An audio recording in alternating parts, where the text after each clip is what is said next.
Stripping down science. The Naked Scientists. Hello and welcome to this week's Naked Scientists with me, Chris Smith, back fresh from Australia. I'm joined this week by our space scientist, Phil Rosenberg. Hi, Phil. Hi. And also our physics guru, Dave Ansell. Hi there.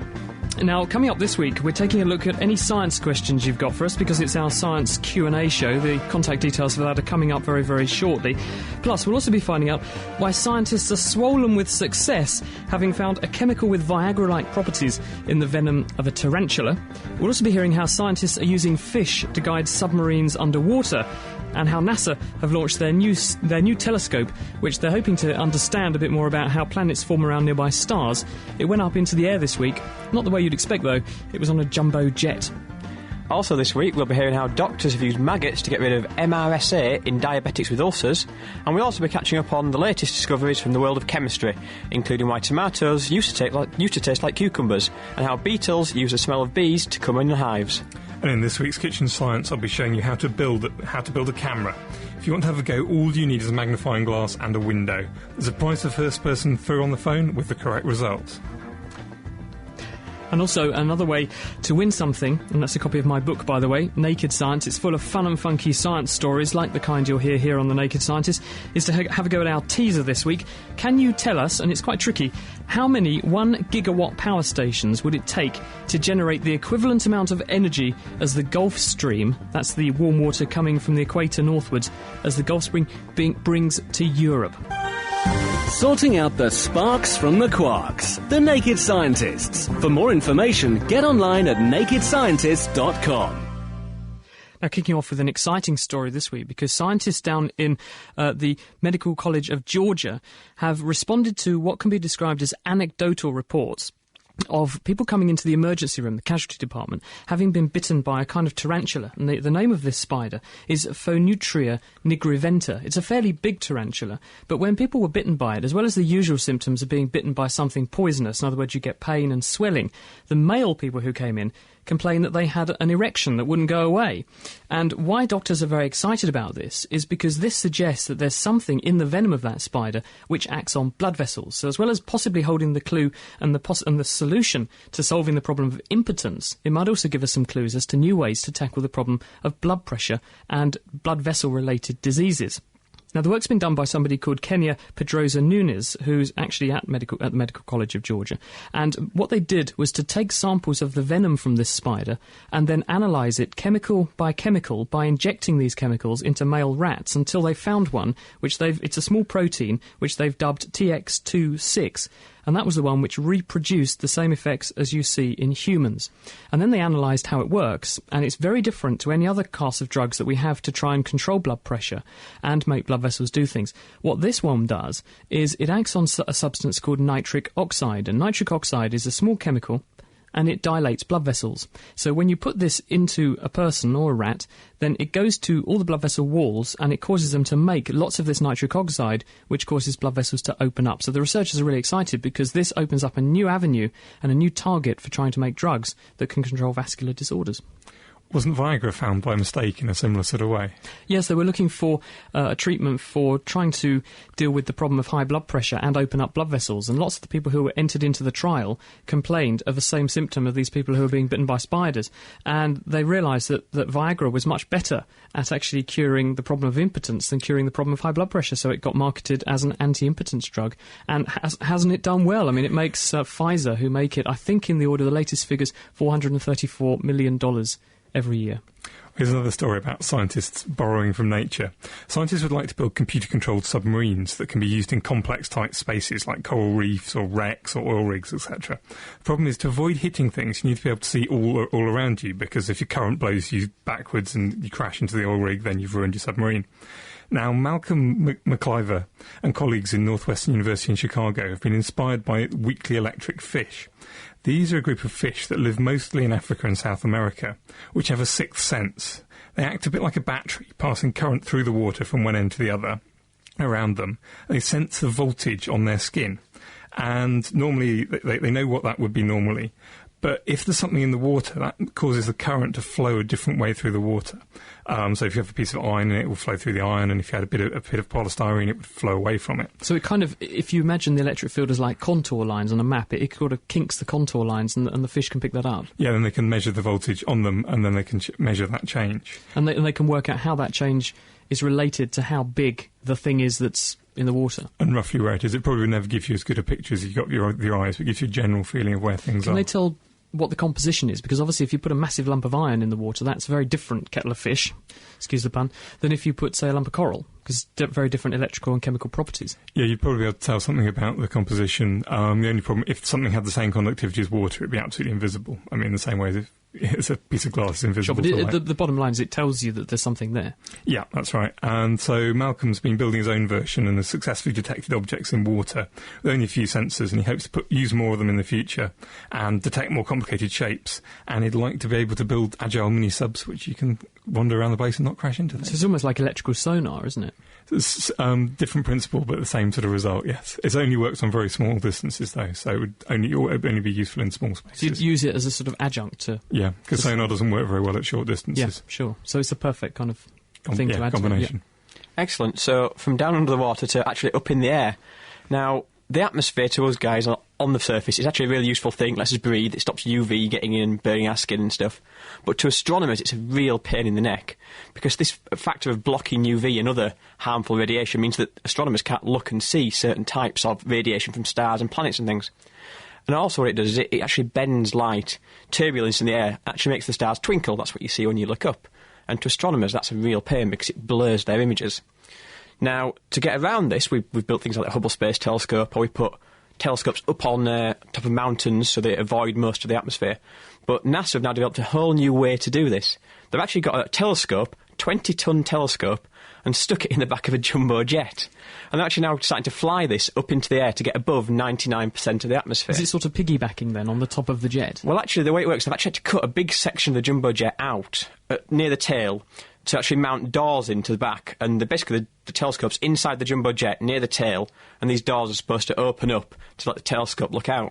Now, the first test flight of this was just this week, and basically they weren't sure how well it was going to fly because you stick a 20-ton mass in the back of a jumbo jet and then totally changes aerodynamic properties. Absolutely. So it was the first test flight this week, and they just basically did some basic manoeuvres, just flying around, a couple of turns to see how it worked, and then came back down and landed again. You wouldn't want to be the pilot on that, would you? You wouldn't. It sounds a bit hair-raising to me. Because there's not really an ejector seat on a jumbo, is there? You can't just bail out. No, absolutely. So you're stuck if it's... They must have been pretty confident it was going to fly. I think they were. They'll have no doubt modelled it quite carefully on computers and things. So these doors sort of slide to one side, the telescope points at the sky. So what sorts of quality of images would you think you can get from that, Phil? Because obviously the telescope's moving, there must be a lot of vibration, there must be problems with turbulence. Absolutely. It doesn't sound easy. It's not easy at all, and this thing will have some really complicated computer control to keep it accurate and to keep it pointing in exactly the right direction. But actually, we've been doing this sort of thing for quite a long time.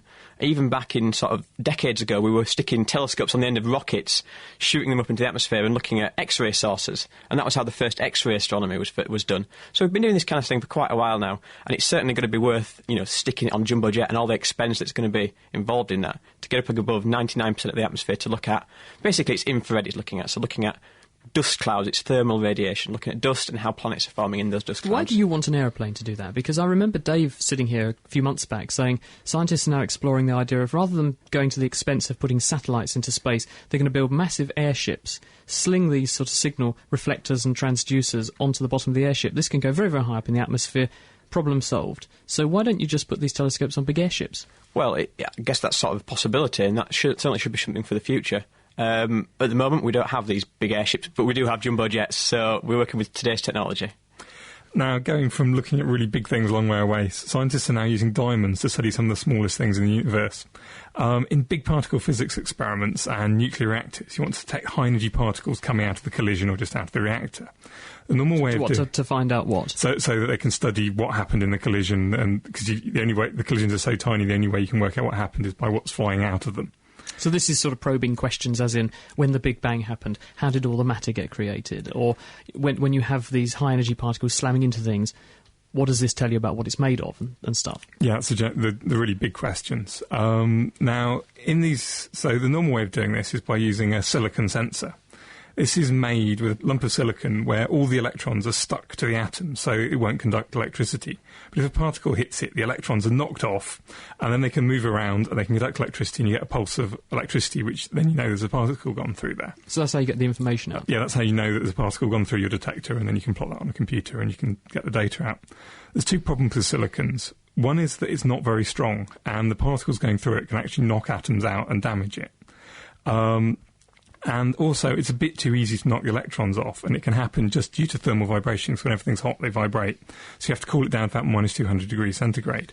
So it's obviously not easy. It's not ideal, and it's expensive to do all the cooling, and it's just a load of extra hassle. Now, there's a company called Diamond Sensors, which are based in Berkshire.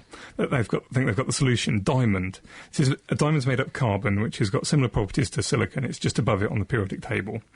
And it's much, much tougher. Diamond's known for being exceedingly tough, so the particles can do it less damage. And also, it's much harder to knock the electrons off. So the thermal thing's not a problem, and it can work up to 100 degrees centigrade. And they've actually put them in the new Large Hadron Collider in CERN, which should be coming online at some point this year. So diamonds really could be forever. Let's hope that they can answer some of those questions that have been going on forever in physics. Phil? Absolutely. So, is there anyone at home there listening now that ever thought they could do a better job than NASA? Well, Peter Homer from Maine in the US has just done that and scooped a $200,000 prize for his efforts. He's actually designed a glove, an astronaut spacesuit glove, that's outperformed NASA's spacesuit glove in a competition, and he's won this $200,000 prize. How do you work out that it's outperformed it? What does that mean? Well, the way they did it was this glove had to go through a certain number of tests. The first was a pressure test, where it was basically pumped up to a high pressure inside and see basically when it bursts, when it starts to leak. And this new glove actually performed better than NASA's glove. It could withstand a higher pressure. It also had a comfort test, so basically it was people trying it on, manipulating things with it under astronaut-type conditions to see how comfortable it was, how many blisters you got, and all that kind of thing. Because actually the gloves that they get at the moment, the astronauts, are actually really not that comfortable. They've got to be really chunky and insulated to keep their fingers warm, and they've got to really withstand, high durability, so they don't get damaged and leak all the air out. So how did he come up with this design, and is he a professional astronaut fashion designer then, or is he just a sort of amateur? I'm afraid I'm not quite sure of his background, but basically he's done it with ordinary things you'd not quite find about around the home, but things you can basically buy from the store almost. He used surgeon medical gloves for the inner sleeve of the glove, and he actually used some material that he bought off eBay, some fabric that he used for strengthening and insulation, and then he hand-stitched the whole thing together himself, so a really tough glove, and he's come up with this, this glove, won the prize. However, if there's anyone at home that thinks that they can do better for other things, this is not the only competition that NASA run. There's actually another one next week, if you want to get your entries in quick. On a weekly basis today? Like, not quite on a weekly basis. Design the astronaut's helmet this time, is it? Like they're going to get the whole new astronaut by the time they've finished? Well, actually, the next one is to design a digger for use on the moon, for when the future moon bases come online, so for Earth moving on the moon. So get your entries in right quick. So JCB going to tender an entry to that then, do you think? I'm not sure. I think there might be something smaller scale than a JCB. The Naked Scientist Podcast, powered by UK Fast, the UK's best hosting provider, on the web at ukfast.net. Now, a very exciting discovery was announced this week from scientists who are at the University of Manchester, and they've been exploring the question of how do you tackle the problem of MRSA, methicillin-resistant Staphylococcus aureus. And one of the scientists who is behind that work is Professor Andrew Bolton, and he joins us to talk about it now. Hello, Andrew. Hi. Thank you for agreeing to talk about the study. What was the basis for the work? Well, I'm a clinician, and we treat a lot of diabetic patients with foot ulcers as a consequence of loss of sensation and vascular disease that can injure their feet. They're often infected, and we treat them with antibiotics. But after treatment with routine antibiotics, it's not unusual to get resistant organisms colonizing the wound. And we have been using for the last 10 years or so maggots, or if you prefer it, larva therapy to treat these wounds. And we observed about a couple of years ago that a number of the MRSA-contaminated wounds seemed to be cleared of this contamination by treatment with the larvae. Is MRSA a major problem now in the community? Because traditionally this was something which we bred in hospital by wide-scale use of antibiotics, and largely it was a hospital problem. So are you saying that now this is very much a community problem? There's people out there in their homes with it? Sure, this MRSA is everywhere, basically. It was more common in hospitals, but much of the MRSA we see now is community-acquired. And so, presumably, it's therefore a problem to get rid of, because if you just chuck antibiotics at these patients, actually, because it's MRSA, it's very difficult to clear. Absolutely. These are very resistant organisms to a number of the more regularly used antibiotics. And MRSA develops because we've knocked out most of the sensitive organisms. So the challenge is how to remove this, because we've already published a paper some years ago showing that those wounds contaminated with MRSA are slower to heal.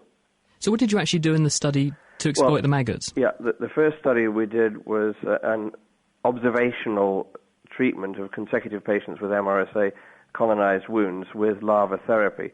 And we apply about 100 sterile larvae of the green bottle fly to the wound. And these stay on for about 3 to 5 days. They go on the size of a small grain of rice, and they come off about 10 times larger, the sort of maggot you could see for fishing, you use for fishing tackle.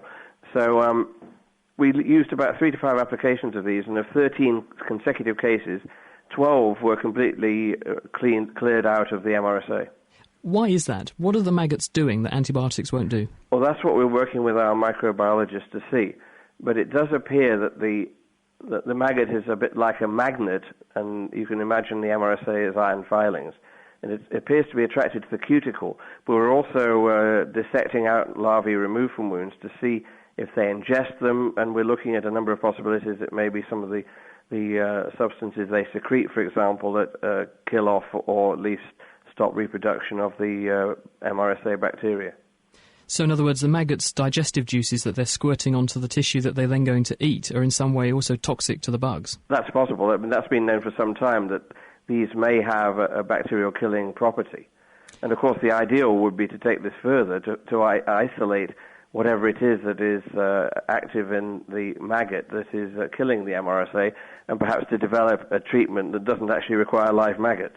How did the patients feel about this when you said to them, would you like us to fill your wound with maggots? I think we don't quite say it just as you did. We explained that these have been used literally for hundreds of years in wound healing, that they're bred on a sterile nature, so they're not going to cause any problems. That most of our patients have nerve damage, so they have no sensation in these wounds. They're not aware of the larvae. And the fact is that these really do digest and remove dead and necrotic tissue as well as infection. So they're very good at cleaning wounds to allow healing to follow afterwards.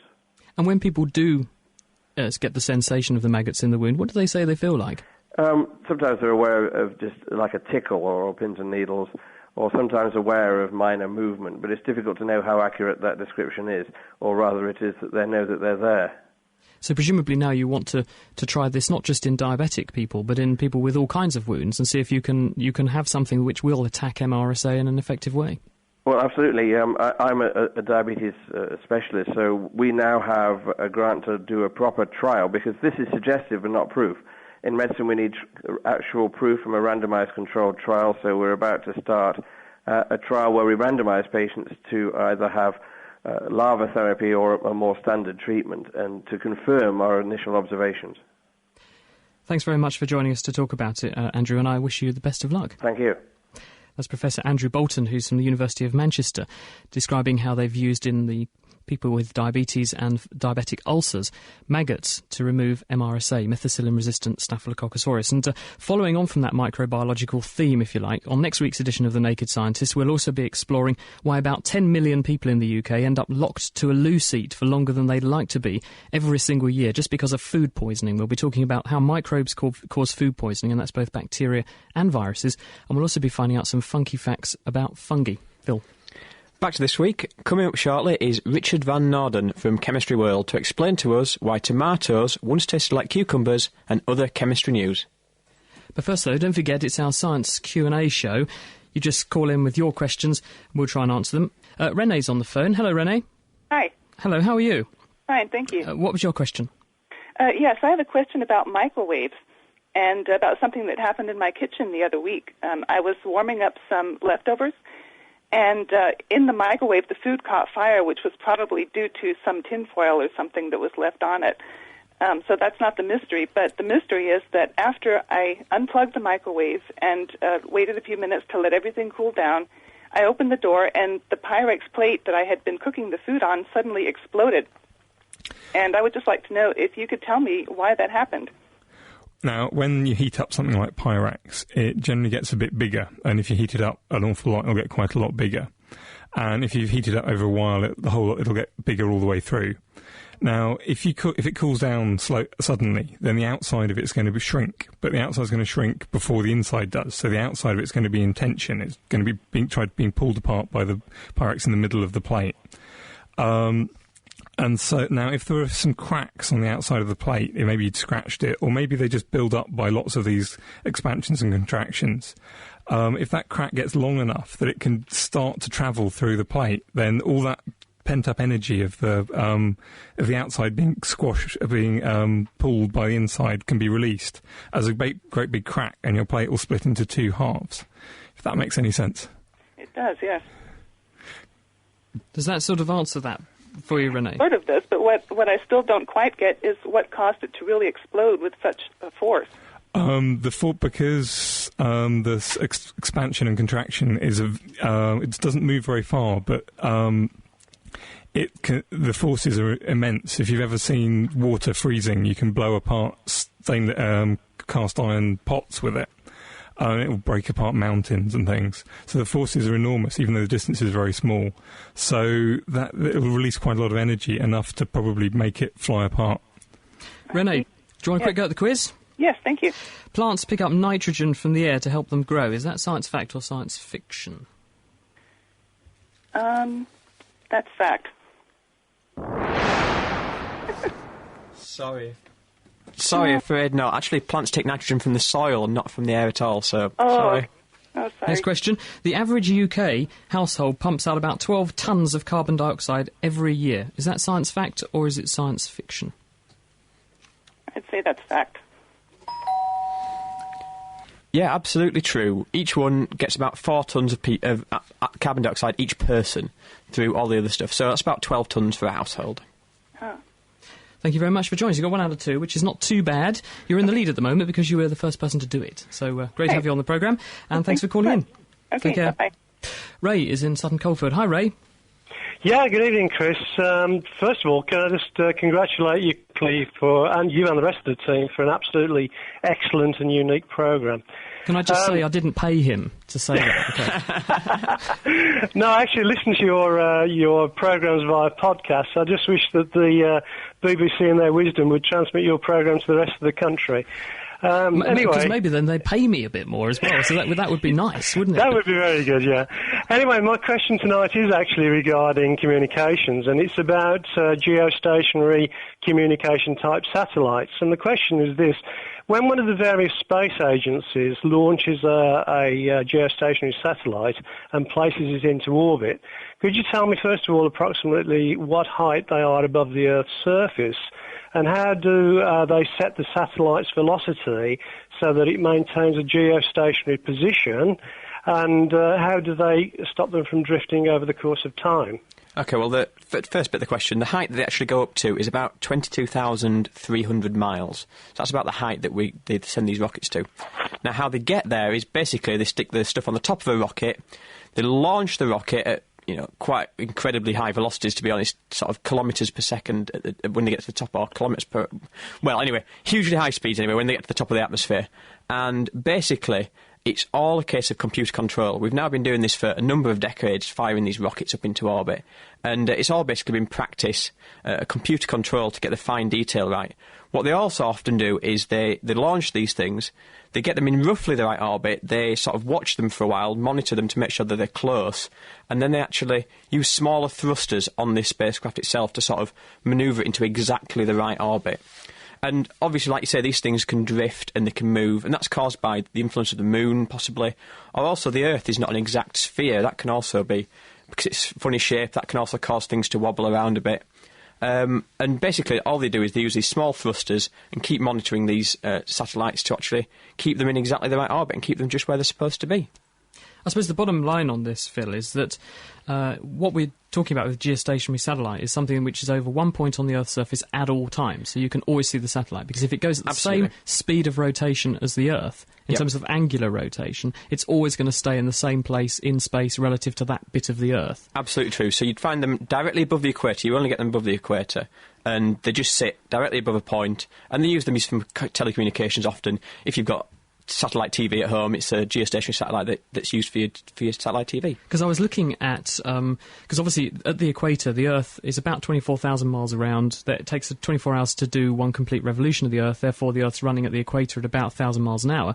Therefore, a satellite out in space is much further away. It's got to go a lot quicker. Satellites in space at that kind of orbit are doing something in the order of 8,000 miles an hour to cover the distance, which is pretty damn fast, isn't it? It's incredibly fast, yeah, absolutely. And that's why we use such huge rockets to launch these things. But the other point is that bit of space that Ray's talking about, there aren't that many vacancies up there, are there? Because it's one distance from the Earth, and therefore you just have one orbit, which is at that point from the Earth, so it's getting pretty crowded. Absolutely, and this can be a problem, and not only for that orbit, but for other Earth orbits where we use satellites and things. And we've seen that recently with the Chinese satellite that's been destroyed. They use that basically to demonstrate their satellite destroying technology. And, it's created a lot of debris in orbit, and this debris is now actually starting to go on to actually smash into other satellites and damage and destroy other satellites. So it's actually quite a problem, this global crowding. I wonder how you insure for that. So is there an insurance company that insures satellites then, Phil? I have no idea. I don't think I'd like to be that China blows up a satellite. I don't think I'd like to be that insurance company now, though, if I'm perfectly honest. Does that cover that one for you, Ray? Yeah, that's fantastic. Thanks, Chris. Quick go at the quiz? Go on then, put me on the spot. A chocolate causes spots and acne. Do you think that's science fact or science fiction? I think that's fact. Apparently, apparently not. Several trials, including one on medical students, have failed to find any link between chocolate and the amount of spots they develop. Oh dear. Okay, you've got to get this one right to stay in the game, Ray, okay? Okay. The pitch of a fire engine or a police car siren gets lower as it comes towards you and then gets higher as it goes away again. Science fact or science fiction? It's the other way around. Yeah, that's right. When the car approaches, or the siren approaches, all the waves get bunched together, so they vibrate faster, it gets higher, and as it goes further away, they get stretched out, and so they vibrate more slowly, and the pitch gets lower. Ray, thanks. It's been great having you on the programme. 1 out of 2. Thanks very much, Chris. Thanks. That was Ray in Sutton Coldfield. If you have any questions for us, it's our science question and answer show this week. Email me, chris@nakedscientist.com. Waiting in the wings, Richard Van Norden from Chemistry World is going to give us all the fun and funky latest news from the world of chemistry, including why tomatoes used to taste like cucumbers. And we'll also be answering some more of your science questions. Now it's time to cross the pond and get up with the science update from Bob and Chelsea. They're going to be taking a look at why high IQs don't necessarily mean you're going to be successful, and certainly in the financial stakes. So Bob and Chelsea, over to you. These question and answer shows always make us at Science Update marvel at the incredible raw braininess of Dr. Chris. And in fact, we're a little jealous. But this week, we have some stories that make us feel just a little bit better. It turns out that having a high IQ isn't always what it's cracked up to be. First, Chelsea's here to tell us why that's true in formal education. Kids need more than just high IQs to do well in school. In fact, kids' ability to regulate their thinking and behavior may be more important, especially when they're young. This is from developmental psychologist Clancy Blair of Penn State, who studied students in the U.S. National Preschool Program Head Start. He found that kids who could best control their impulses, attention, and emotions did better on academic tests, especially in math. He says, unlike innate intelligence, this is something kids can get better at with practice and help. I would say to a parent, you want your child to do well in school, don't worry so much about intelligence. That's not really where you want to be putting your anxiety or your concerns. Really think about your child's ability to be well regulated in the classroom. He says this suggests that if schools want kids to learn facts, they need to teach these less tangible abilities first. Thanks, Chelsea. A new study shows that being smart may help you earn more, but it doesn't help you get rich. Study author and economist Jay Zagorski is at Ohio State University. Looking at decades of data on over 7,000 Americans, he found that generally, the higher your IQ, the bigger your paycheck. But there was no relationship between IQ and total wealth. In other words, your savings and assets minus your debts. One possible reason is that people say, oh, I'm earning higher income. There's no reason for me to save right now. I can always earn higher income than, say, other people. So whenever I need money, I can just earn it. Strangely, he also found that people with just slightly above average intelligence were the least likely to have financial problems like bankruptcies, overdue bills, and maxed out credit cards, while both the dullest and the brightest got into more trouble. Thanks, Bob. Well, we hope that puts you in your place, Naked Scientists. Next time, we'll summon up all our mental powers to tell you about your skin's natural defenses against infections and how bacteria in your stomach could help prevent asthma. Until then, I'm Chelsea Wald. And I'm Bob Hirschon for AAAS, the Science Society. Back to you, Naked Scientists.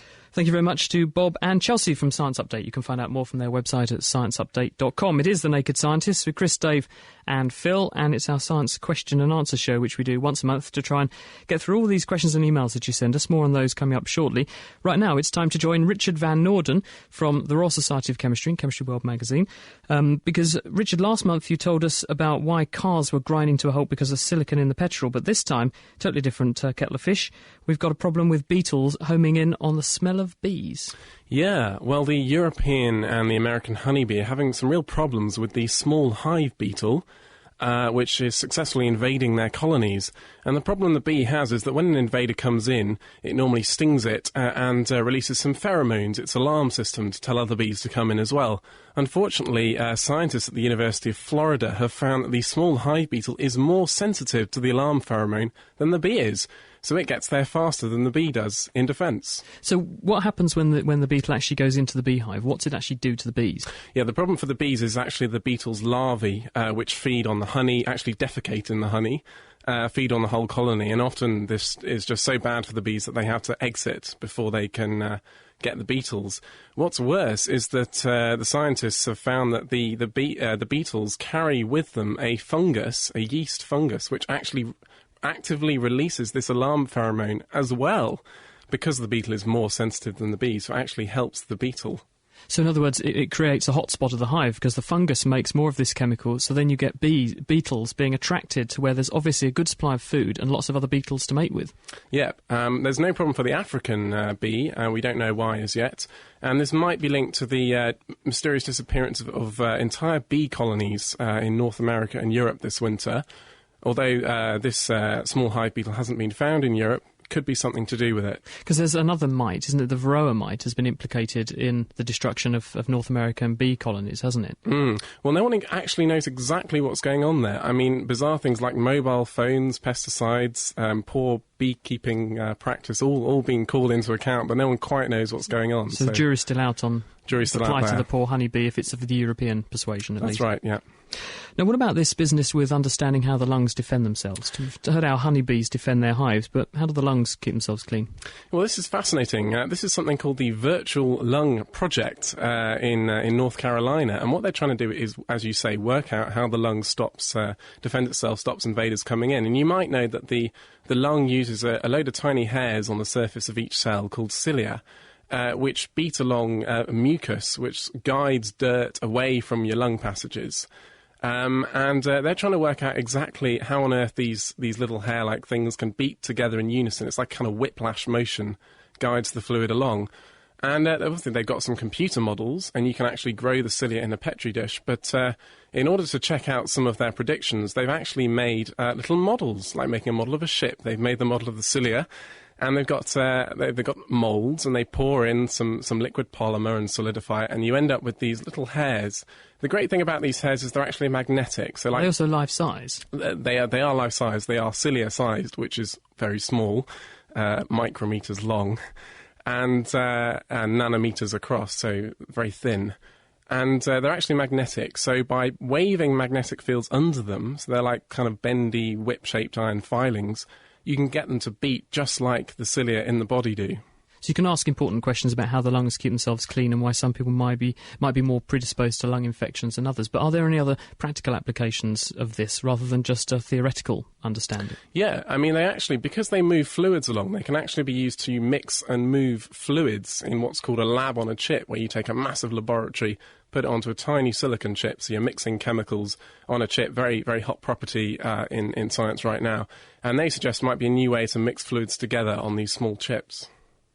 Sounds cool. And lastly, something which is a big favourite of mine, two favourites of mine are tomatoes and cucumbers. But you're telling me here that once upon a time the humble tomato would have tasted more akin to a cucumber. Well, possibly. This is fantastic. These are some Japanese researchers, and they've been looking at ways to try and increase some more interesting traits into your tomatoes. And what they did was they crossed a cultivated tomato with a wild cousin. And the baby tomato they got out of this, it appears to have an enzyme inside it which can make the compounds, as well as obviously the compounds responsible for tomato flavour, also the other chemical compounds are responsible for the flavour of cucumbers and melons. The problem is that when these compounds are found in things other than cucumbers and melons, they taste distinctly off. Well, it's because I suppose we've got used to that particular chemical milieu. We have grown tomatoes and bred them the way we have to have the flavour that they do because we like it. And so if you fiddle with it and put something that shouldn't be there in that sort of chemical combo, you end up with something that does taste distinctly strange. That's exactly right. And, I mean, it's quite possible that in the past, wild strains of tomatoes, which of course have far more genetic variation than our cultivated strains, could well have had this enzyme able to make both types of chemical compounds. What they're really looking to, of course, is not to make your tomatoes taste, once again, like cucumbers. That would taste apparently rather soapy, they say. What they're trying to do is work out how to avoid making them taste like cucumbers. So if you know exactly what's going on, if you know the genes that are responsible, you're trying to introduce something else like a better colour or a better flavour, you can avoid accidentally putting in the cucumber gene. Certainly food for thought. Richard, thank you very much. That's Richard Van Noorden, who is from the Royal Society of Chemistry and Chemistry World magazine, and you can find out more about what he does on the web at chemistryworld.org. The Naked Scientists, supported by the Wellcome Trust. This week's Kitchen Science is about using a magnifying glass, usually used to make things look bigger, to make a small image on your wall. Ben Balser and Dave Ansell went to see what they could see.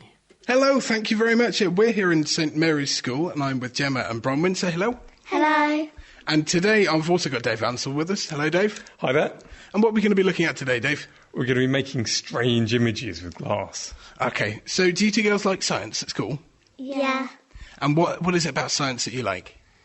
That you get to test out different experiments. And do you think it's fun? Yeah. OK, Dave, do you think people at home can try this? This is incredibly easy. All you need is a magnifying glass, a window with something fairly bright outside, and a white piece of paper or a white wall. OK, well, I found a wall over here, so if we take the girls over this way and we can see what they think will happen. OK, Gemma, if you'd like to put the magnifying glass maybe 10 to 30 centimetres away from the wall, just move it backwards and forwards until you see something interesting on the wall. So what do you think you're going to see? Like children playing in the sun. OK, and have you used a magnifying glass before? Yeah. What for? Studying different bits of the flower. OK, so you use it to make the things you see look bigger? Yeah. OK, so if you've got yourself a magnifying glass and a patch of bare wall in the window, then feel free to try this out. If you can call into the studio and let us know what you think will happen, we'll be back with you later on. So, if you think you know what will happen when you hold up a magnifying glass about 30 centimetres from a wall with a window behind you, please let us know. There's a copy of Naked Scientist book to first person who gives the correct answer. Got an email here, Dave. This is from Fred and Scott, just emailed us, and they said, "Hi there, Dr. Chris. I have a question. If you hold a sheet of paper in two fingers at one end so it curls downwards, why does it lift up if you then blow along the top side?" Let's see where to go. So Chris is holding a piece of paper and he's blowing it. And it is lifting up. But why? OK, so what happens, if you blow air over a curved surface, it tends to stick to that surface. It's called the Coanda effect. And if you imagine it sticking to the surface, if the paper's bending downwards, it's going to pull that air downwards. And if you push something, it pushes you back. So if the paper's pushing the air downwards, the air's going to push the paper upwards and it's going to lift up. It's actually exactly the same principle as how wings fly. They push the air downwards, so the air pushes them up, and so the plane can fly. I've got a question here for you, Chris, from Dane Winton in Australia. Well, just before you go on to, I was going to ask you, this is the same as, you know, when you see people doing that really cool thing and you get a hairdryer and a ping pong ball and you drop the ping pong ball into the hairdryer with the airstream pointing upwards and the ball just bobs around in the jet stream. I mean, that's the Coanda effect, isn't it? Yeah, the same thing. When the ball comes off to one side, the air will stick to it it'll bend round, go off in the same direction as the ball is, which will push the ball back into the stream, and it stays in the stream all the time. We got this question here from Dane Wilson in Australia. He's wondering why when you scratch fingernails down a blackboard, it makes people wig out, as he puts it. For some reason, he personally can't stand the feel of cotton wool rubbed between his fingers. And one of his mates hates the feeling of drying a wooden spoon with a tea towel, which sounds more like a way of getting out of doing washing up. Yeah. Why do people have these strange sensations and sounds which just make them go... You know, everyone listening to this across a whole swathe of the Northern Hemisphere now is going to be sort of... You can feel that spine-tingling effect, can't you? Is it so that the sound sort of in your head is climbing up your spine, and you know what it's like when that person's going to put their fingers on that blackboard and go... Now, people say, why do we have antibodies about that sound? The reason is not known for sure, but it was subject to a scientific bit of scrutiny. And researchers actually got volunteers and played them these sounds and saw how they responded to them. And they found there is a frequency response. In other words, in the ears, when you play sounds of a certain frequency, it elicits this very profound stress reaction and that spine-tinglingly, shockingly awful, I really can't stand that sort of sensation. What they suggested was that those sort of frequencies are the same kinds of sounds emitted by an animal that's in distress. So what they think's going on is that when you have an animal in distress, it emits sounds at that sort of level. We're all tuned to be sensitive to it so that we pick up on the fact there's danger around, and we therefore should be prepared that we might have to run off. So it sort of galvanises you into action. That's one possibility. Got a question here from... He calls himself James. He also calls himself Jam Sandwich, probably for Phil.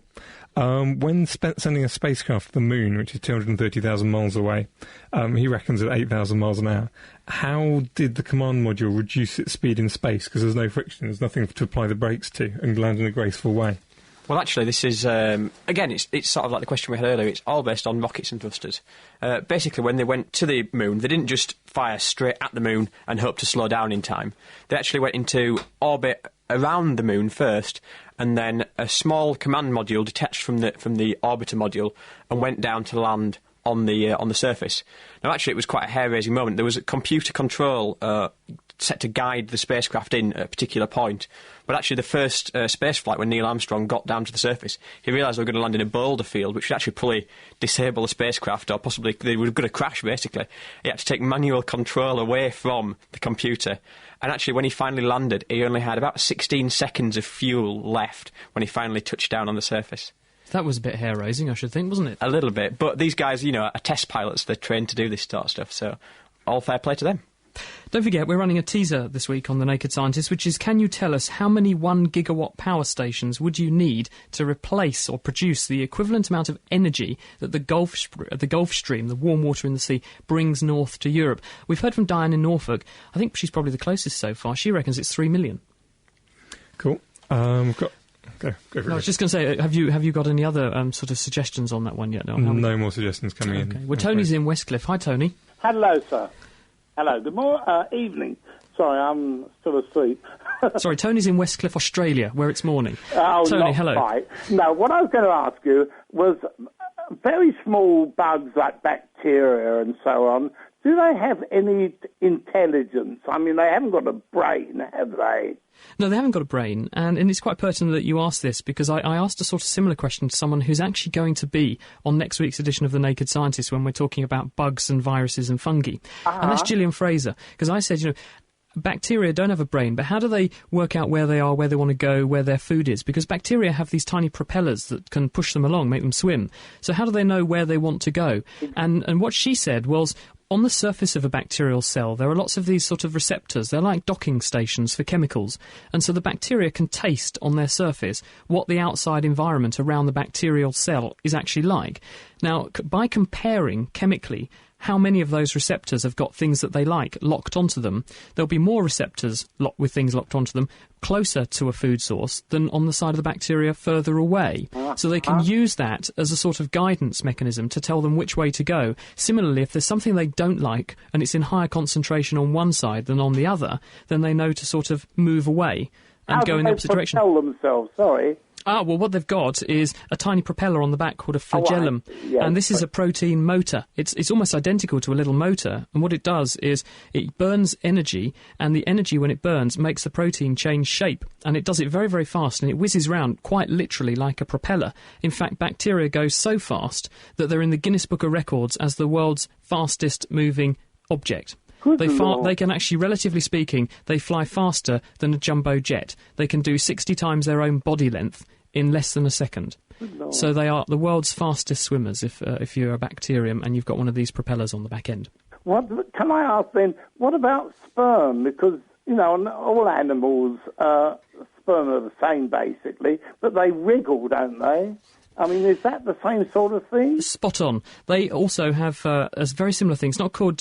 it's a very similar thing. The sperm also have these flagellae. They also have the same sort of protein motor, and they burn energy to make the back end of the sperm wiggle, and it wiggles in a sort of rotary way, which pushes the sperm along. That's spot on, absolutely right. Oh, very interesting. Thank you very much. That's all right. Quick go at the quiz.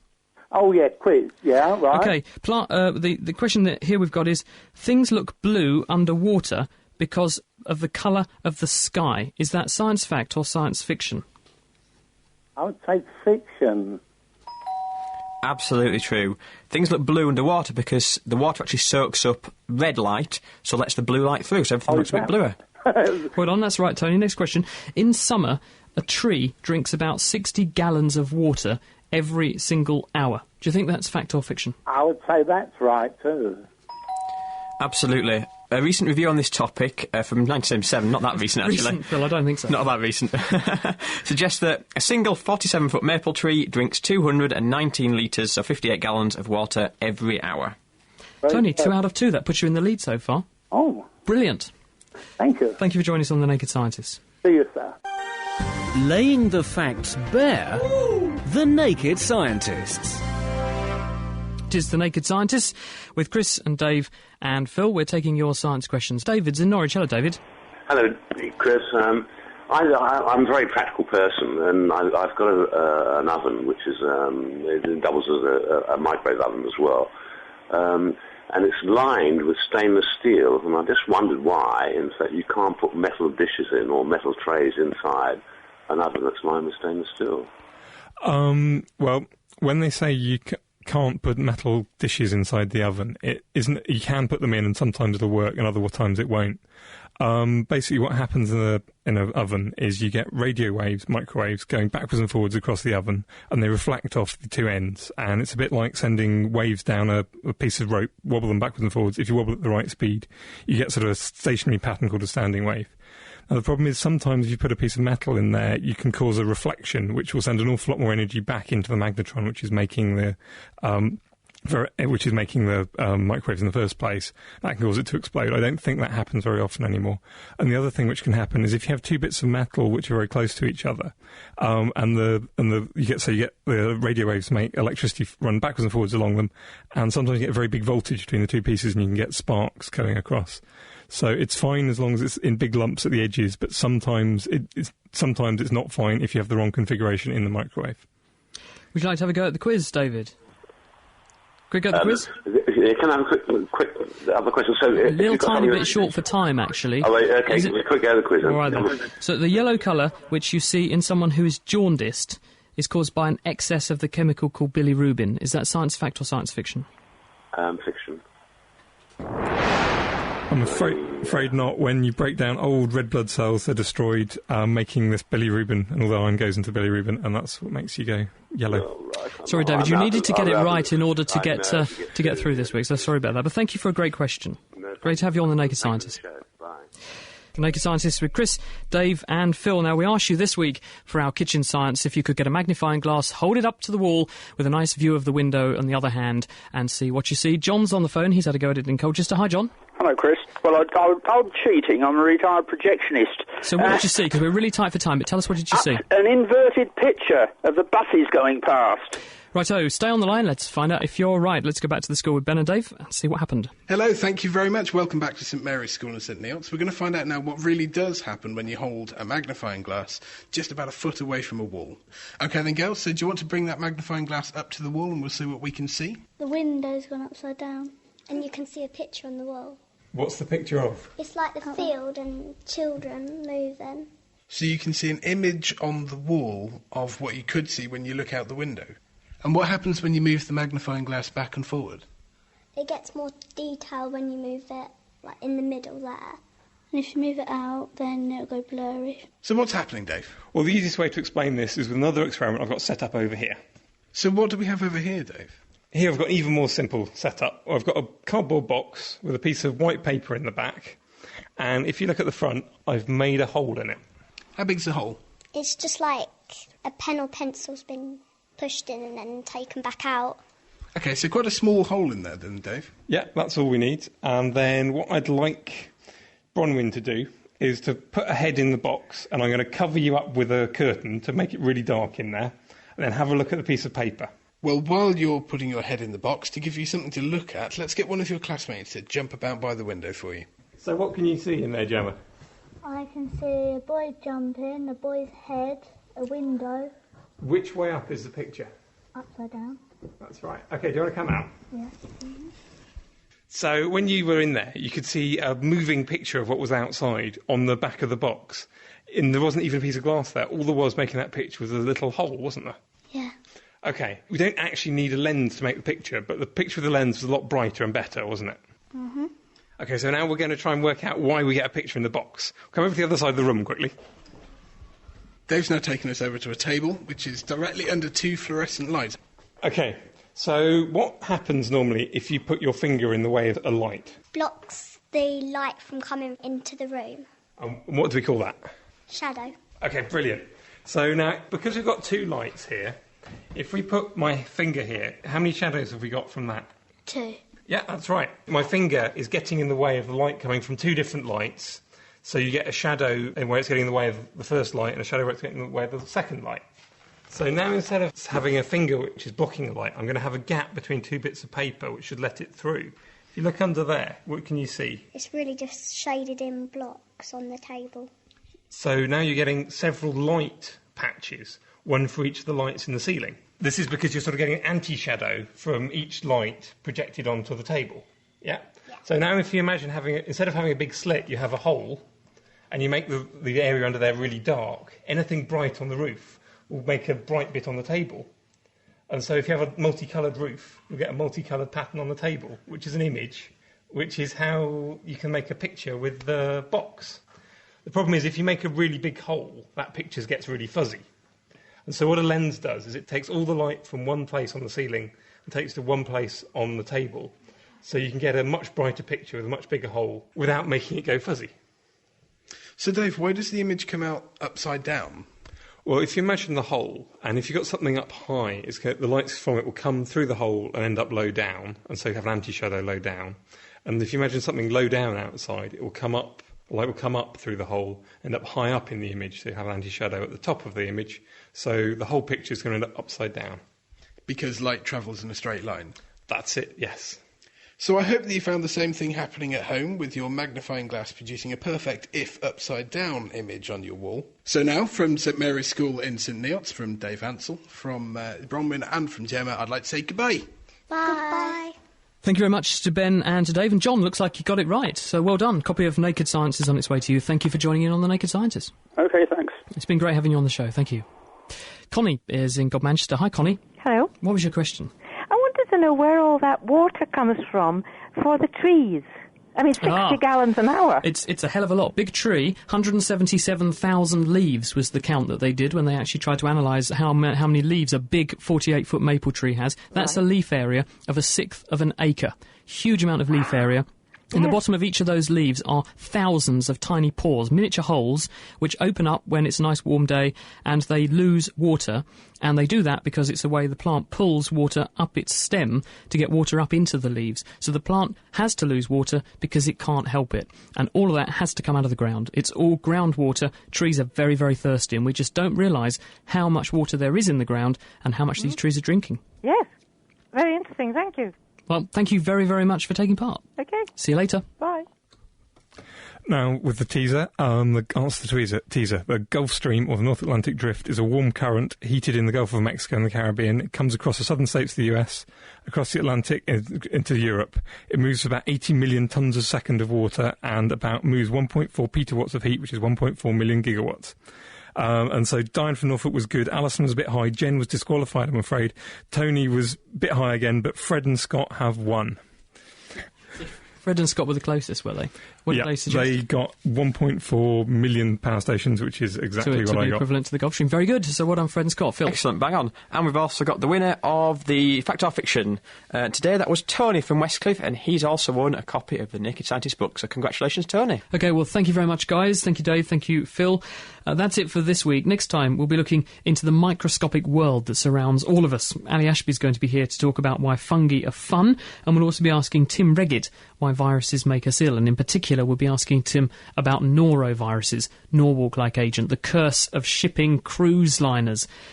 People get on board, and within days, they're being sick. They then recover. They get off at the next port, the next bunch of people get on, and they get sick too. What's that all about? Well, we'll find out next Sunday. Also, Ben's out with Cambridge University's Gillian Fraser. They're testing the claim that there are more bugs on a kitchen table than there are on a toilet seat. Find out whether or not it turned out to be true. In fact, you can see the dishes from the swabs that we collected. They're on the Naked Scientist website. If you go to nakedscientist.com/forum, in the general science section, there's a poll running, so you can vote for which dish you think came from which place. In the meantime, why not check out for a bit more science the Nature podcast? That's at nature.com/nature. And it just remains for me to say a very big thank you to Professor Andrew Bolton and Richard Van Norden, who appeared on this week's show, to Phil and Dave, to Petro and Ben for doing a wonderful job on the production. Have a great week. See you on the Naked Scientist forum. That's nakedscientist.com/forum. And until next time, goodbye.